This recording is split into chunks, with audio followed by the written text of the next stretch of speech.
Hello everyone, welcome to the second part of practice sample question paper 2024 for class 12th chemistry। First part में हमने objectives के answer देख लिए थे। जिन बच्चों ने वो फर्स्ट पार्ट मिस कर दिया है कोई बात नहीं, डिस्क्रिप्शन बॉक्स में लिंक है, आप जाइए और पहले वो फर्स्ट पार्ट देखिए, ऑब्जेक्टिव्स के आंसर देखिए, ज़रूर देखिए, मिस मत करिए क्योंकि ये एक्सपेक्टेड क्वेश्चंस हैं जो आ सकते हैं। तो चलिए सेकेंड पार्ट में देखते हैं। थ्योरेटिकल जो क्वेश्चंस हैं उनके आंसर हम इस पार्ट में देखेंगे। क्वेश्चन नंबर 1 to 5 तो आपके ऑब्जेक्टिव्स हो गए, 1 मार्क के क्वेश्चंस हो गए। क्वेश्चन नंबर 6 से स्टार्ट होते हैं हमारे थ्योरेटिकल क्वेश्चंस। तो क्वेश्चन नंबर 6 जो कि 2 मार्क के लिए है, क्वेश्चन है कि write the Nernst equation at 298 kelvin temperature for cell reaction A + B gives M+N, है ना। तो ये रिएक्टेंट प्रोडक्ट दे दिए हैं, टेम्परेचर दे दिया है और आपसे बोल रहे हैं कि नर्स्ट इक्वेशन लिखिए इस रिएक्शन के लिए। देखिए नर्स्ट इक्वेशन का जो बेसिक फॉर्म है वो हमको मालूम है कि बेसिक फॉर्म क्या है। ई सेल इक्वल्स टू होता है E naught cell minus 2.303 RT upon NF log concentration of product upon concentration of reactants, है ना। ये बेसिक फॉर्म है हमारे नर्स्ट इक्वेशन का। अब आपको दो कंडीशन दे दी है, एक तो आपको इक्वेशन दे दी है उन्होंने और दूसरा उन्होंने टेम्परेचर दे दिया है। तो उसके अकॉर्डिंग आपका ये जो इक्वेशन है, ये जो बेसिक फॉर्म है आपके नर्स्ट इक्वेशन का, ये कैसा होने वाला है देख लेते हैं। तो एट 298 केल्विन, मतलब आप टी का वैल्यू क्या रख रहे हैं 298। फेराडे आपको मालूम है 96,500 होता है। आर जो है वो गैस कांस्टेंट है, इसका भी वैल्यू रख देंगे। तो ये आर टी और एन क्योंकि कांस्टेंट है इनकी वैल्यू फिक्स है। टी तो आपको दे चुके हैं वो, तो जब इनकी वैल्यू हम रख देंगे आगे देखते हैं क्या फॉर्म बनता है हमारे इक्वेशन का। अच्छा, इक्वेशन क्या दी है आपको कि A + B gives you M+N, right. इस इक्वेशन के लिए आपको नर्स्ट इक्वेशन, ये जो बेसिक फॉर्म है, इसको मॉडिफाई करके लिखना है। तो चलिए लिखते हैं एक बार। तो ई सेल ये as it is equals to E naught cell, ये एज इट इज़ आ गया इतना, माइनस अब ये 2.303 RT और F का वैल्यू जब आप रख दोगे ना तो इस पूरे की जगह पर, इतनी वैल्यू की जगह पर सॉल्व करके देखिएगा, आपको आंसर मिलेगा 0.0591। तो इस इतनी क्वांटिटी की जगह हम लिख दे रहे हैं अपॉन में n लिख देते हैं एज इट इज़। बाकी अब क्या बचा, लॉग, किसका लॉग, तो प्रोडक्ट का कॉन्सेंट्रेशन। अब प्रोडक्ट क्या है आपके m और n है, तो m का कॉन्सेंट्रेशन कितने मोल्स हैं उसको पावर में चढ़ा दीजिए, मल्टीप्लाइड बाय n का कॉन्सेंट्रेशन, जो भी मोल्स हैं उसको पावर में चढ़ा दीजिए, ठीक है, अपॉन रिएक्टेंट का कॉन्सेंट्रेशन। रिएक्टेंट्स क्या हैं आपके A और B है, तो concentration of A which is raised up to the power A and concentration of B which is raised up to its stoichiometric coefficient, that is B. So this is the Nernst equation for given equation at 298 Kelvin। आपका answer ये है, आपको ये answer लिखना है। Okay, meaning लिख दीजिएगा, ज़्यादा है तो। ई नॉट सेल क्या है, एन क्या है, N is the number of electrons involve, वो इक्वेशन में उन्होंने लिखा ही हुआ है ऑलरेडी, ठीक है। अब इसी के और में जो क्वेश्चन दिया हुआ है कि write the electrochemical equation for the reaction that occurs in rusting of iron. तो रस्टिंग ऑफ आयरन के लिए आपको इलेक्ट्रोकेमिकल इक्वेशन देना है। इक्वेशन लिखा हुआ है मतलब एक सिंगल इक्वेशन देना है, आपको पूरा मैकेनिज्म नहीं लिखना है।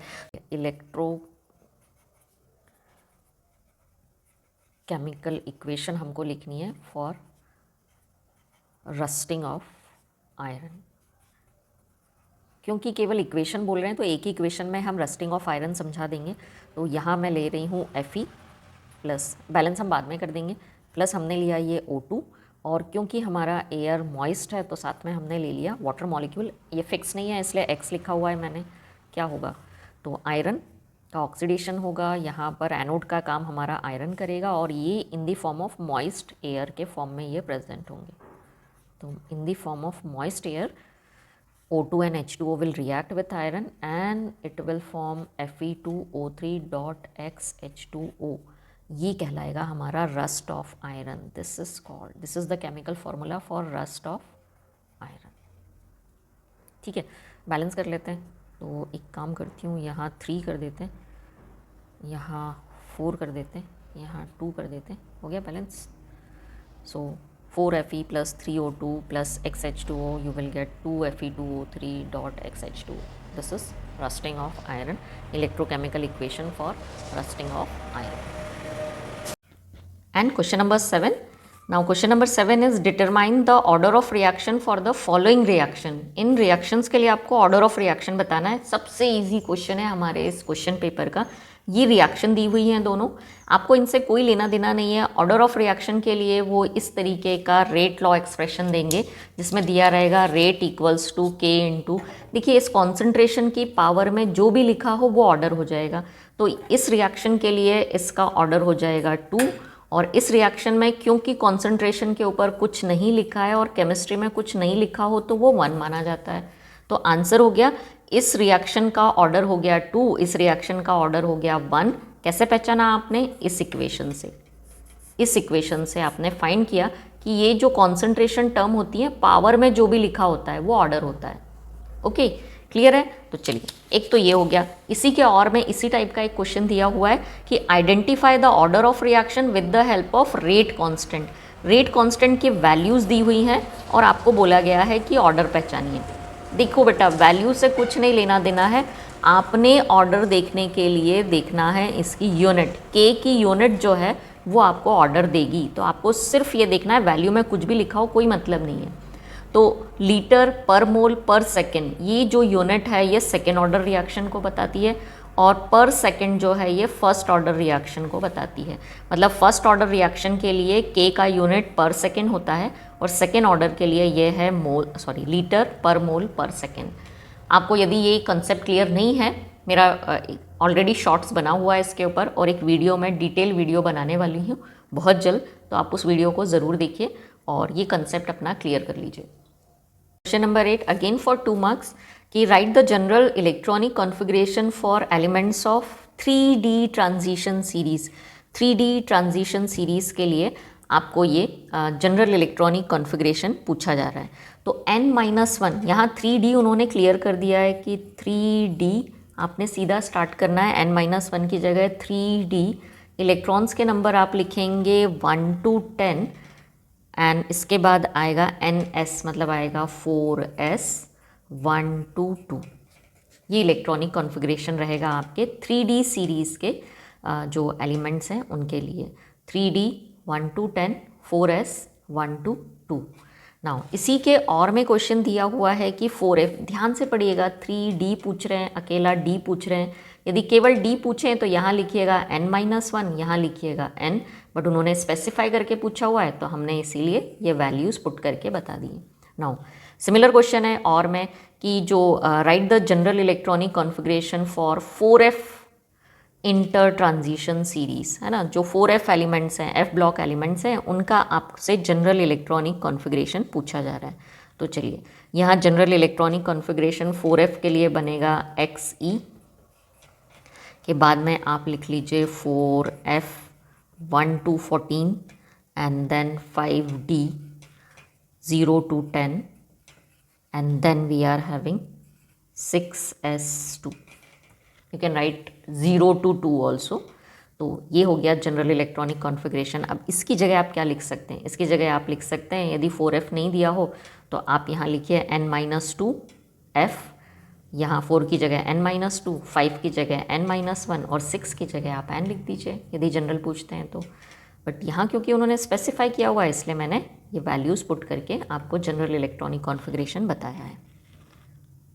नेक्स्ट जो हमारा क्वेश्चन है, question number 9 again for 2 marks है। दो आपसे डेफिनेशन पूछी जा रही है कि define for complex compound, coordination compound से हैं दोनों terminology. First is coordination sphere and second is ligand. Theoretical question है, आप कर लेंगे। तो ज़रा सा आइडिया दे रही हूँ। कोऑर्डिनेशन स्फीयर मतलब आप कोऑर्डिनेट कंपाउंड में ये जो स्क्वायर ब्रैकेट लिखते हैं इसके अंदर जो भी चीज़ें होंगी वो कोऑर्डिनेशन स्फीयर में आएंगी, और इसमें आती है हमारी सेंट्रल मेटल और साथ में आते हैं लिगैंड्स। ठीक है, तो central metal with ligand is called coordination sphere, है ना। एक एग्जांपल दे देना और बता देना कि इसमें कोऑर्डिनेशन स्फीयर क्या है। लिगैंड्स ये एटम हो सकते हैं, मॉलिक्यूल्स हो सकते हैं, आयंस हो सकते हैं which donate electron pair to the central metal and form the coordinate bond, so they are called ligands. कुछ एग्जाम्पल दे दीजिएगा इसके भी, है ना। तो आई होप ये क्वेश्चन आप कर लेंगे, थ्योरेटिकल क्वेश्चन है। नाउ इसी के और में जो क्वेश्चन दिया हुआ है, अगेन डिफाइन करना है आपको। यदि ये दो टर्म्स नहीं आती हैं तो अगला डेफिनेशन आप लिख सकते हैं, coordination number and oxidation number. Coordination number क्या होता है? It is the number of coordinate bond form by the your central metal ion. Central metal ion जितने कोऑर्डिनेट बॉन्ड बनाती है वही उसका कोऑर्डिनेशन नंबर होता है। ऑक्सीडेशन नंबर क्या होता है? सो it is the charge on central metal ion in coordination compound, है ना। तो कोऑर्डिनेशन कंपाउंड में आपके सेंट्रल मेटल पर जितना चार्ज होता है वही उसका ऑक्सीडेशन नंबर होता है। ये थ्योरेटिकल पोर्शंस हैं, इसलिए आई होप ये आप अपनी बुक्स में से डेफिनेशंस ही हैं, विथ एग्जांपल आप इसको पढ़ सकते हैं। इसलिए हम इसके आगे चलते हैं, अगला क्वेश्चन देखते हैं, क्वेश्चन नंबर 10। और क्वेश्चन नंबर 10 जो है, yes, right the formula of following coordination compound. आपको नाम दिया जा रहा है और आपसे बोला जा रहा है कि इनके आपको फॉर्मूलाज बनाने हैं, है ना। ये कुछ ऐसे क्वेश्चन है जो मैं आपको बता सकती हूँ, एक्सप्लेन कर सकती हूँ, समझा सकती हूँ। तो फॉर्मूला बनाना है आपको। कैसे बनाओगे? हेक्सा एमाइन कोबाल्ट 3 क्लोराइड, ठीक है। तो सबसे पहले क्या करोगे? जैसा नाम लिखा है ना वैसे ही स्टार्ट कर दिया, hexa amine. Hexa amine means ये है कि आपको कॉम्प्लेक्स स्टार्ट कर देना है। ये लिगैंड है, पहचान गए होगे अब तो। Hexa amine, amine cobalt, coordinate जो आप हमारा सेंट्रल मेटल होता है उसको सबसे पहले लिखा जाता है स्फीयर में, तो ये मैंने लिख दिया कोबाल्ट का फॉर्मूला CO, राइट। अब क्या लिखना है? हेक्सा एमाइन, तो एमाइन होता है NH3, कितने हैं? हेक्सा मतलब 6 है, तो CO NH3 का 6 टाइम, ठीक है। स्क्वायर बंद कर दीजिए, और कुछ नहीं है। अब क्योंकि ऑक्सीडेशन स्टेट आ गया है और बाहर उन्होंने लिखा हुआ है Cl। Now Cl how many? तो Cl विल बी 3। तरीके से हेक्सा एमाइन कोबाल्ट 3 क्लोराइड के लिए फॉर्मूला बनेगा CO NH3 का 6 टाइम। कोऑर्डिनेशन स्फीयर बंद कर दीजिएगा और काउंटर आयन के फॉर्म में 3 Cl आपको लिखना है। क्लोराइड मतलब Cl। अब 3 क्यों लगाया है? क्योंकि आपको CO का ऑक्सीडेशन स्टेट 3 रखना है, +3 होगा। तो यहाँ तो देखो इस पर कोई चार्ज नहीं है, तो Cl आपको कितने लिखने पड़ेंगे? 3 लिखने पड़ेंगे, तभी तो इसका ऑक्सीडेशन स्टेट 3 आएगा। ये 3 इलेक्ट्रॉन किसको देगा? इन 3 Cl को देगा, तो इसीलिए इसका ऑक्सीडेशन स्टेट 3 आएगा, राइट। नाउ द नेक्स्ट जो आपको फॉर्मूला बनाना है, that is of potassium hexa cyanidoferrate 3। अब पोटेशियम पहले नाम दे दिया है, मतलब काउंटर आयन के फॉर्म में आपका K है, तो चलिए ये लिख दिया हमने, काउंटर आयन के फॉर्म में K विजिबल है आप सभी को। इसके बाद स्टार्ट कर दीजिए आपका कोऑर्डिनेशन स्फीयर। क्या है? फेरेट। सबसे पहले आयरन का सिंबल लिख दीजिए, so it is Fe। Then hexa cyanido, तो स्मॉल ब्रैकेट स्टार्ट कर दिया, साइनिडो मतलब Cn, ये आपका लिगैंड है, 6 है, ये लिख दीजिए। अब देखिए आपके फेरेट का कितना है ऑक्सीडेशन स्टेट? 3 है। देखिए माइनस के 6 हैं यहाँ पर ऑलरेडी, हमको इसको 3 पॉजिटिव चार्जेस पर लाना है, इसके कारण +6 आ रहा है। 3 इलेक्ट्रॉन्स K दे देगा, 3 इलेक्ट्रॉन Fe दे देगा, टोटल हो गए 6 इलेक्ट्रॉन जो Cn ने लिए होंगे। तो देखिए, तो ये आ गया फॉर्मूला बनेगा पोटेशियम हेक्सा साइनिडोफेरेट 3 के लिए K3 Fe Cn का 6 टाइम। आई होप ये फॉर्मूला मेकिंग क्लियर होगा। यदि क्लियर नहीं है तो बताइए आप मुझे लगता है एक वीडियो मुझे इस पर भी बनाना पड़ेगा। नेक्स्ट जो है कि write the IUPAC name of the following coordinate compound. इनके अब आपको नाम लिखना है। अभी नाम दे दिए थे, फॉर्मूला पूछ रहे थे, अब फॉर्मूला दे दिया है, आपसे नाम पूछ रहे हैं, तो चलिए फटाफट देख लेते हैं। ये तो इजी सा है, सब लोग कर लोगे। तो K2 नंबर नहीं देखना है, केवल काउंटर आयन का नाम देखा जाता है, तो इट इज़ पोटेशियम, ये लिख दिया हमने पोटेशियम। अच्छा चलो अलग से लिख देती हूँ, विजिबल है या नहीं, पेंसिल से जो लिखती हूँ वो विजिबल है या नहीं आपके लिए बताइएगा यहाँ, इसीलिए मैं स्केच पेन से लिख दे रही हूँ। तो K2ZnOH का 4 टाइम्स, ये आपका कंपाउंड है K2ZnOH का 4 टाइम, और ये कोऑर्डिनेशन स्फीयर बंद हो गया। इसका नाम लिखना है, तो K के लिए आपने लिखा है पोटेशियम, नाम लिखेंगे, नंबर नहीं देखना है, काउंटर आयन के नंबर नहीं देखे जाते हैं। देन कोऑर्डिनेशन स्फीयर स्टार्ट करिए, लिगैंड से स्टार्ट करिए, टेट्रा, तो इट इज़ टेट्रा, और OH का नाम होता है hydroxo, so it is hydroxo, Zn it is zincate, और ऑक्सीडेशन नंबर जिंक का तो आपको मालूम है 2 ही होता है, एक ही ऑक्सीडेशन स्टेट ये शो करता है एंड दैट इज़ 2। बिल्कुल यहाँ आपको निकालने की ज़रूरत नहीं है, बस याद रख लीजिए। अगला जो हमारा कंपाउंड है इसके बाद में ना, ये वाला कंपाउंड है, क्या है, COEN, इथाइलिन डायमाइन है ये, स्क्वायर ब्रैकेट बंद, और Cl3। देखिए काउंटर आयन आप Cl के फॉर्म में। चलिए क्या आएगा नाम, 3 के लिए क्या लिखोगे, try, it is ethylene diamine. अब इसमें एक गलती हुई है, क्योंकि डायमाइन है तो इसको आप करेंगे tris. Okay, it will be tris. Ethylene diamine को डालिएगा स्मॉल ब्रैकेट में, क्योंकि ये कॉम्प्लेक्स नेम है, जो लिगैंड है वो कॉम्प्लेक्स लिगैंड है, इसलिए ट्राई ना लिख के आप लिखेंगे ट्रिस इथाइलिन डायमाइन। और अब लिख दीजिए कोबाल्ट। कोबाल्ट का लिख दीजिए ऑक्सीडेशन स्टेट यहाँ पर आएगा 3, और इसके बाद काउंटर आयन का केवल नाम लिख दो, तो काउंटर आयन का यहाँ नाम है क्लोराइड। तो नाम आया tris ethylene diamine cobalt 3 chloride. देख लीजिए अच्छे से, यदि स्क्रीनशॉट लेना है स्क्रीनशॉट ले लीजिए। तो इसके बाद देखते हैं हमारा नेक्स्ट क्वेश्चन नंबर 11 है, कंप्लीट द रिएक्शन। आपको प्रोडक्ट्स दिए हुए हैं, कंडीशंस दी हुई हैं, आपको यहाँ रिएक्टेंट्स दिए हुए हैं, कंडीशंस दी हुई है, आपको प्रोडक्ट्स लिखने हैं यहाँ पर। तो कंप्लीट द रिएक्शन के फॉर्म में पहली जो रिएक्शन है कि ब्रोमो एल्केन की रिएक्शन KOH के साथ कराई जा रही है in the presence of ethanol. मतलब क्या है ये, अल्कोहलिक KOH की 3 डिग्री हेलो एल्केन से रिएक्शन है ये। तो आपको मालूम है जब भी हम अल्कोहलिक KOH से रिएक्शन कराते हैं हमको मिलता है एल्कीन। तो यहाँ पर हमको प्रोडक्ट जो मिलने वाला है दैट इज CH3। चलिए मैं लिख देती हूँ, ये जो रिएक्शन है ये पूरी ही मैं लिख दे रही हूँ ताकि आप कॉपी कर पाएँ अच्छे से इसको। तो चलिए इक्वेशन इज़, तो इक्वेशन आपके पेपर में है, इसी को मैं कंप्लीट कर दे रही हूँ। So the equation is, first equation उन्होंने दी हुई है कि CH3 3 times C single bond Br plus KOH in the presence of ethanol. Ethanol मतलब ये अल्कोहलिक KOH की बात कर रहे हैं, वो हीट करेंगे हम इसके साथ में, तो प्रोडक्ट क्या बनेगा। देखिए CH3 का 3 टाइम, ये कैसा है C, और इसके तीनों तरफ CH3 ग्रुप अटैच्ड है, सिंगल बॉन्ड Br है, और आपने KOH का रिएक्शन कराया है जो कि कैसा है, अल्कोहलिक। बेटा एलिमिनेशन रिएक्शन होगी, आई थिंक आप लोगों को एलिमिनेशन रिएक्शन बहुत अच्छे से याद होगी जिसमें बीटा एलिमिनेशन होता है।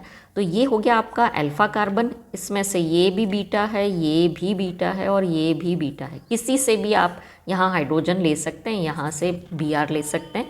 तो चलिए लिया मैंने, यहाँ से लिया एक, तो अब मेरा प्रोडक्ट जो बनेगा CH3 single bond C, double bond ये हो जाएगा CH2, और ये हो जाएगा सिंगल बॉन्ड CH3, साथ में बनेगा। आपने यहाँ से H ले लिया, यहाँ से Br ले लिया, साथ में बना दीजिए KBr, और साथ में बना दीजिए H2O। तो ये बनेंगे हमारे कंप्लीट द इक्वेशन में, ये 3 आएंगे, ये पहले फिलअप में, ये दूसरे में, और ये तीसरे में। आई होप ये क्लियर होगा। नेक्स्ट जो रिएक्शन है हमारी, है ना, that is C3H5ONA। So it is C3H5ONA plus C2H5Cl dry ether की प्रेजेंस में ये रिएक्शन वो दे रहे हैं कि बताइए प्रोडक्ट्स क्या बनेंगे। ठीक है, ये रिएक्शन है और वो प्रोडक्ट पूछ रहे हैं आपसे कि प्रोडक्ट क्या बनेगा। ऐसे ही समझ में आ गया होगा आपको। ये C2H5 ग्रुप इस ऑक्सीजन के बाद लगा दीजिए, तो आपको मिलने वाला है C3H5O, और यहाँ से लगा दीजिए C2H5 और साथ में बना दीजिए NaCl, है ना। विलियमसन सिंथेसिस जो रिएक्शन है उसी की इक्वेशन दी हुई है आपको कंप्लीट करने के लिए। तो ये जो 3 फिलअप आप देख रहे हैं ना यहाँ पर, कंप्लीट द इक्वेशन के फॉर्म में, dash plus dash plus dash, तो ये आपको यहाँ लिख देना C3H5O C2H5 प्लस यहाँ बन रहा है NaCl। ठीक है, सेम हियर। तो इन फिलिप्स में जो भी प्रोडक्ट बन रहे हैं वो आप लिख दीजिए। तो आई होप ये क्वेश्चन क्लियर हो गया होगा अब। और में जो क्वेश्चन दिया हुआ है कि write the chemical equation for preparation of ether bye Williamson synthesis. तो विलियमसन सिंथेसिस प्रोसेस का आपको केमिकल इक्वेशन यहाँ पर लिखना है। थोड़ा सा एक्सप्लेन कर दीजिएगा क्योंकि 3 मार्क के लिए क्वेश्चन है, मैं केवल आपको इक्वेशन बता रही हूँ। तो ये विलियमसन सिंथेसिस जो प्रोसेस है, विलियमसन सिंथेसिस, ठीक है, का जो रिएक्शन है, एक जनरल इक्वेशन पहले मैं दे रही हूँ। तो RX प्लस RONA है ना, हेलो एल्कीन का रिएक्शन हम कराएंगे सोडियम एल्कोक्साइड के साथ में, तो हमको मिल जाता है ईथर ROR और साथ में NaX। ठीक है, ये जनरल इक्वेशन है। और इस इक्वेशन में जो मैकेनिज्म है, ये जो सिंथेसिस है SN2 मैकेनिज्म को फॉलो करती है। तो अब यदि मुझे RX और ये सोडियम एल्कोक्साइड यदि लेना है, ठीक है, कुछ पर्टिकुलर तो दिया नहीं, तो अपन जनरल कोई भी एग्जांपल ले सकते हैं। यहाँ पर मैं जो RONA ले रही हूँ, ये 3 डिग्री एल्कोक्साइड आयन ले रही हूँ। टर्शरी मैंने ये लिया हुआ है, it is ONA having lone pair, ठीक। प्लस RX आप प्राइमरी हेलो एल्केन लीजिए, मैंने सिंपल सा लिया हुआ है CH3Br। इसमें CH3Br जो होगा, Br नेगेटिवली चार्ज और CH3 कार्बोकैटायन के फॉर्म में होगा, सेम सोडियम पॉजिटिवली चार्ज होगा। तो क्या होगा, आपका ये जो कार्बन है जो पॉजिटिवली चार्ज है, आपका ऑक्सीजन क्या करेगा, अपने इलेक्ट्रॉन पेयर इसको प्रोवाइड करके और अपने ऊपर बाइंड कर लेगा। अब बाइंड करने के कारण एज अ रिजल्ट जो प्रोडक्ट बनेगा CH3 ये बॉन्ड टूट के इसके साथ आ जाएगा। तो CH3 उल्टा लिखती हूँ थोड़ा सा, CH3O, क्योंकि इन्वर्जन होगा तो जो चीज़ मैंने लेफ्ट साइड लिखी है वो राइट साइड लिख दूंगी। तो ये हो जाएगा CH3O। अब लिखिए ये कार्बन, इसके बाद ये एल्काइल ग्रुप लगा दीजिए। याद है ना हेलो एल्केन्स का SN1 SN2 मैकेनिज्म। तो ये प्रोडक्ट हमारा बन गया, this is ether, this is halo alkane. You can write particular name also, that is bromomethane. This is sodium propoxide, butoxide, 4 carbon having butoxide. So sodium butoxide, or you can write sodium alkoxide react with haloalkane and gives ether. Mechanism follow होगा SN2 mechanism के through ये reaction होगी। यहाँ पर जो आपका ये compound है, ये जो पार्ट है एल्कोक्साइड वाला जो पार्ट है, it is acting as a nucleophile, है ना, it is attacking on the this CH3Br halo alkane और इन्वर्जन के थ्रू नया प्रोडक्ट बनेगा। Next question number 16 we are having कि write any 3 difference between RNA and DNA। ये आप लोग सब लिख सकते हैं।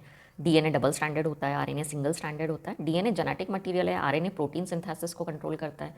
DNA में डीऑक्सी राइबोस शुगर होती है, RNA में राइबोस शुगर होती है। DNA में थाइमिन प्रेजेंट होता है जबकि RNA में यूरेसिल प्रेजेंट होता है। तो ये कुछ डिफरेंसेस हैं, आप बिल्कुल याद कर लीजिए, ऑलरेडी याद होंगे शायद आप लोगों को ये डिफरेंसेस। इसके और में जो क्वेश्चन दिया है वो भी डिफरेंस का ही है कि write any 3 difference between globular protein and fibrous protein. Globular मतलब जो गोल होते हैं, फाइब्रस मतलब जो फाइबर लाइक थ्रेड लाइक होते हैं, है ना। So these are thread like protein, these are ball like coiled ball like proteins. Example मैं बताऊँ, इसका हीमोग्लोबिन ग्लोब्यूलर प्रोटीन है, जबकि आपका जो हेयर में मिलता है केराटिन या जो आपके नेल्स में होता है keratin protein is fibrous protein. तो ये थ्रेड लाइक होते हैं, ये बॉल लाइक कॉइल्ड स्ट्रक्चर्स होते हैं। बॉल लाइक होते हैं इसलिए 3 डायमेंशनल स्ट्रक्चर होता है, और इनका कैसा होता है, शीट लाइक स्ट्रक्चर होता है। अच्छा, फाइब्रस प्रोटीन जो है वो वाटर इनसॉल्युबल होते हैं, बट टेम्परेचर और पीएच के लिए बड़े सेंसिटिव होते हैं, जबकि हमारे ग्लोब्यूलर प्रोटीन जो हैं वो वाटर सॉल्युबल होते हैं, और इन पर कह लीजिए कि टेम्परेचर और पीएच के लिए ये सेंसिटिव नहीं होते हैं, कंपैरेटिवली लेस सेंसिटिव होते हैं for pH and temperature. Examples आप बता सकते हैं। तो ये हो गया हमारा क्वेश्चन नंबर 16, 3 मार्क्स के लिए है। चलिए नेक्स्ट जो कैटेगरी स्टार्ट हो रही है फॉर 4 मार्क, और क्वेश्चन है state Raoult's law for solution containing non volatile solute. इस पर वीडियो ऑलरेडी बना हुआ है, डिस्क्रिप्शन बॉक्स में मैं रॉल्ड्स लॉ का जो लिंक है वो शेयर कर दूंगी। उसके बाद सेकेंड पार्ट है कि right 3 features of ideal and non ideal solution.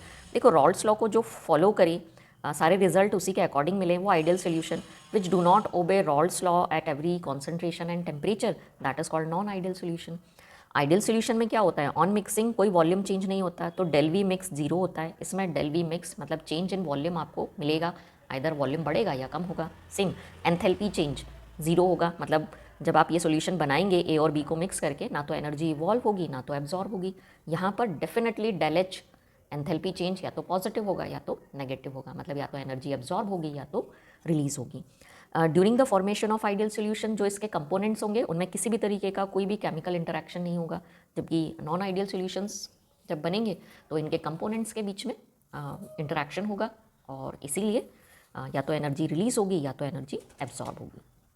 तो आई होप इसके आंसर मुझे यहाँ लिखने की ज़रूरत नहीं है। और का क्वेश्चन देख लेते हैं। दूसरा लॉ उन्होंने इस चैप्टर से पूछा हुआ है, सॉल्यूशन वाले चैप्टर से, that is Henry's law for solubility of gases. Pressure जितना बढ़ाओगे लिक्विड की सरफेस पर, गैस उतनी ज़्यादा सॉलिबलाइज होती जाएगी लिक्विड में, है ना। ये ओवरऑल मतलब एक शॉर्ट में बोलूँ तो ये उनका स्टेटमेंट, ये उनका कहना था हेनरी का। फॉर्मूला लिख दीजिएगा उनका। और उसके बाद है right to applications of Henry's law. Already video बना हुआ है, जाइए लिंक पर और वो वीडियो ज़रूर देखिए।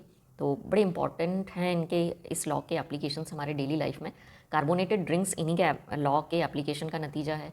इसके अलावा हाई एल्टीट्यूड्स पर जो सिकनेस होती है या डीप सी डाइवर्स जो होते हैं, जो अपने साथ रेस्पिरेटरी सिलेंडर्स में जो गैशियस मिक्सचर लेके जाते हैं, वो उसका कॉम्बिनेशन भी इन्हीं के लॉ पर बेस्ड है। तो इनके इस लॉ के बहुत सारे इंपॉर्टेंट एप्लीकेशन है, आपको केवल 2 ही लिखना है। तो इन मेकिंग कार्बोनेटेड ड्रिंक्स और for breathing apparatus for scuba divers और for the explanation of high altitude sickness. तो इनमें से आप ये जो भी हैं एप्लीकेशंस वो लिख सकते हैं। अब नेक्स्ट जो हमारा क्वेश्चन है, question number next we are having question number 18। तो क्वेश्चन नंबर 18 जो है, क्या है question number 18? Yes, describe the secondary cell used in automobile vehicles. तो ऑटोमोबाइल व्हीकल्स में जो सेकेंडरी सेल यूज़ होता है, मतलब आपको क्या बताना है? आपको बताना है लेड स्टोरेज बैटरी, है ना। लेड स्टोरेज बैटरी के बारे में आपको यहाँ पर लिखना है। तो लेड स्टोरेज बैटरी पर एक वीडियो बनाकर मैं आपको अपलोड कर दूँगी, आप वो वीडियो देख लीजिएगा। अब इसमें क्या क्या बताना है आपको? एपरेटस एंड कंपोनेंट्स बताना है और साथ में केमिकल इक्वेशंस, डिस्चार्जिंग मतलब वर्किंग की और फिर रिचार्जिंग की। तो ये हम वहाँ डिटेल में बात करेंगे। इसके बाद और में जो क्वेश्चन दिया हुआ है, that is describe the standard hydrogen electrode SHE, she के बारे में आपको यहाँ बताना है।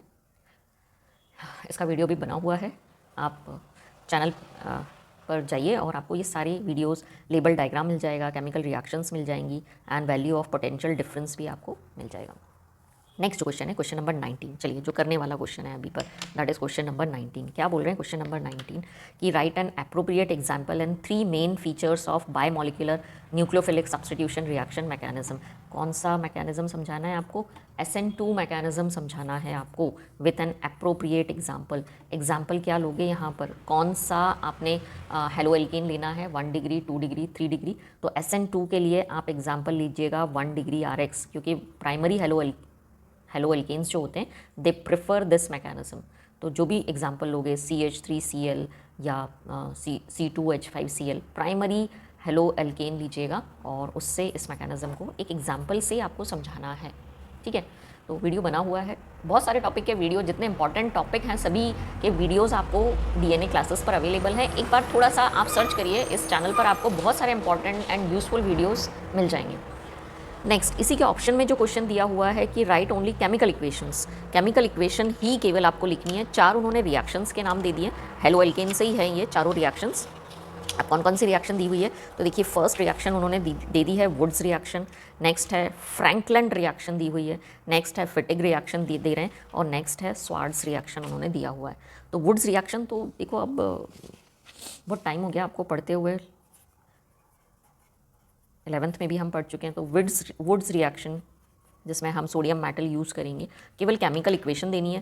तो चलिए, ये मैंने लिया CH3Cl प्लस 2 Na ले लेते हैं, प्लस एक और CH3Cl ले लिया है मैंने, और बस इन Cl को दे दो इस Na को। तो क्या ये एल्केन बनाने का, हायर एल्केन्स बनाने का मेथड है। So product you will get CH3 single bond CH3 plus 2 NaCl। हमेशा जब भी सोडियम यूज़ करो ड्राई ईथर आपको यूज़ करना है। तो in the presence of dry ether you will get, नाम लिख देना इसके, chloromethane react and this you will get ethane, है ना।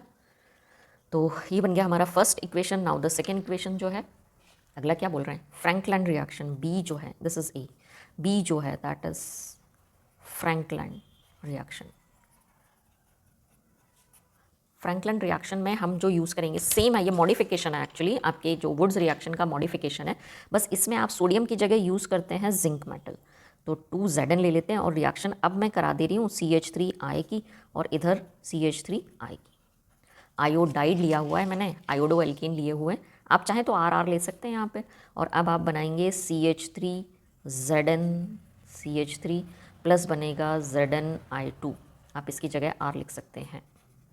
तो it is die alkyl zinc या डाई मिथाइल जिंक, है ना, दिस इज कॉमन नेम आएगा डाई, यदि आप R लेते हैं तो डाई अल्काइल जिंक। और यदि CH3 लिख रहे हो तो बनेगा डाई और अल्काइल ग्रुप क्या है, methyl, so it is di methyl zinc. वो डिपेंड करेगा आप क्या लेते हैं, R ले रहे हैं या CH3 ले रहे हैं। ओके, तो नेक्स्ट रिएक्शन देख लें। अगला जो रिएक्शन उन्होंने दिया हुआ है that is Fittig reaction. So next we are having Fittig reaction. अब फिटिग रिएक्शन में क्या होता है, ब्रोमोबेंजीन ले लेते हैं। चलिए, बेंजीन की रिएक्शन है ये, वही सोडियम के साथ में, अगेन मॉडिफिकेशन है वुड्स का। मॉडिफिकेशन क्या मतलब, ब्रोमोबेंजीन या जो भी है हेलोअरीन्स की ये सोडियम के साथ रिएक्शन है। तो ये मैंने लिया 2 ब्रोमोबेंजीन प्लस 2 सोडियम, प्रेजेंस वही ड्राई ईथर का। और चलिए बना देते हैं। तो क्या बनेगा, दोनों बेंजीन को आपस में कनेक्ट कर दीजिए, दोनों रिंग्स को। तो ये हमारा बन गया, इसको कहते हैं डाइफेनाइल। ओके, तो you will get diphenyl and 2 NaBr। ये एक्चुअली सारी एक जैसी रिएक्शन है, थोड़े थोड़े से मॉडिफिकेशंस है। नाउ द नेक्स्ट वन, अगला जो रिएक्शन है दैट इज स्वार्ट्ज रिएक्शन। अब स्वार्ट्ज बनाने का ये स्पेशल रिएक्शन है जो किसके लिए यूज़ करते हैं हम। अगला जो रिएक्शन है that is last, that is Swarts reaction, है ना। अब स्वार्ट्ज रिएक्शन किसके लिए लिखेंगे हम, तो ये फ्लोरो एल्कीन्स बनाने का। देखिए स्वार्ट्ज रिएक्शन है फ्लोरो एल्कीन बनाने के लिए। आप कोई भी क्लोरो या ब्रोमो एल्कीन ले लीजिए और इसका रिएक्शन आप करा दीजिए मेटल फ्लोराइड के साथ में। मेटल फ्लोराइड जैसे आप सिल्वर फ्लोराइड ले सकते हैं या मरकरी का फ्लोराइड कंपाउंड ले सकते हैं, या और भी हैवी मेटल्स हैं जैसे कोबाल्ट का फ्लोराइड ले सकते हैं। तो इनमें से जो भी आप जिसके साथ भी रिएक्शन लिखना चाहें, मैंने लिया है RCl प्लस AgF, ईजी है ज़्यादा, कुछ नहीं एक्सचेंज करवा दीजिए, यहाँ करा दीजिए RF, फ्लोरो एल्किन बना दिया और AgCl बन गया। तो ये एक्चुअली मेथड है for preparation of fluoro alkene, क्योंकि आप और दूसरे मेथड से नहीं बना सकते हैं फ्लोरो एल्किन, तो इस मेथड से आप फ्लोरो एल्किन बना सकते हैं। And now the last question, question number 20। Question number 20 दिया हुआ है व्हाट हैपन्स व्हेन, क्या होगा आपको लिखना है। Alkyl cyanide is partially reduced by SnCl2 plus HCl and produces on hydrolysis. देखो बेटा, जहाँ भी SnCl2 और HCl आ जाए मतलब आपकी ये है स्टीफन रिएक्शन, आपको इसमें लिखनी है, राइट। ये आ गया स्टीफन्स रिएक्शन, मैं बता दूंगी अभी। नेक्स्ट जो है isopropyl alcohol is passed over Cu copper tube at 573 kelvin temperature. बेटा जब भी आप अल्कोहल को कॉपर पर पास करोगे, हीट करोगे, डिहाइड्रेशन होगा, तो यहाँ आपको लिखनी है डिहाइड्रेशन रिएक्शन, ठीक है। नेक्स्ट जो है formaldehyde is treated with concentrated NaOH।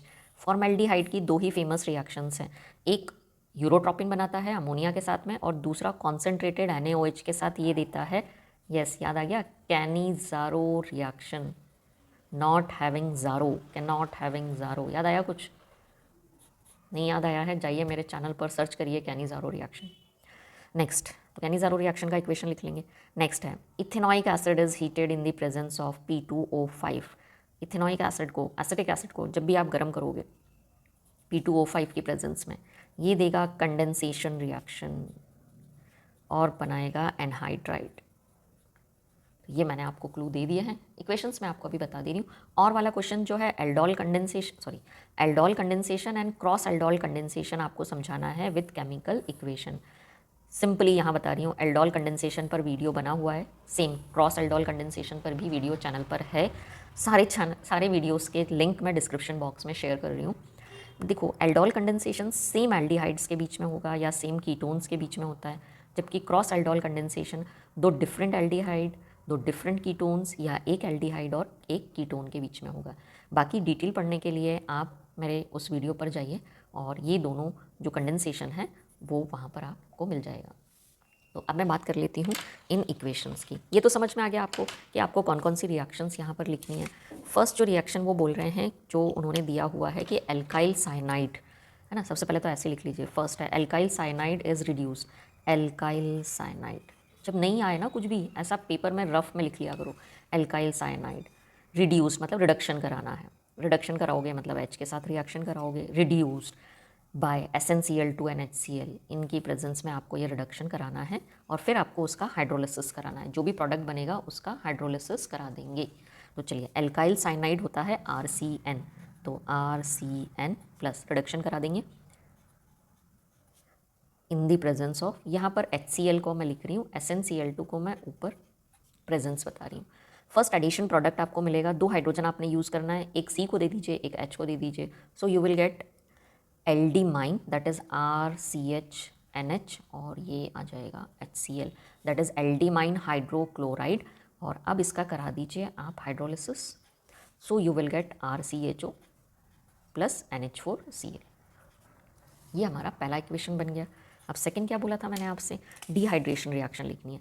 Isopropyl alcohol is passed over copper tube, तो आइसोप्रोपाइल अल्कोहल मतलब CH3 single bond C single bond, ये हो गया आइसोप्रोपाइल अल्कोहल, ये मैंने लिख दिया। अब क्या कराओगे, आइसोप्रोपाइल अल्कोहल का आपने डिहाइड्रेशन करना है, कॉपर ट्यूब में से पास करना है। टेम्परेचर उन्होंने दिया हुआ है, वो टेम्परेचर आप लिख देना। क्या करोगे, यहाँ से OH ले लो, यहाँ से एक H ले लो और आप बना दो CH3 single bond C double bond CH2 और साथ में बना दो प्लस H2O।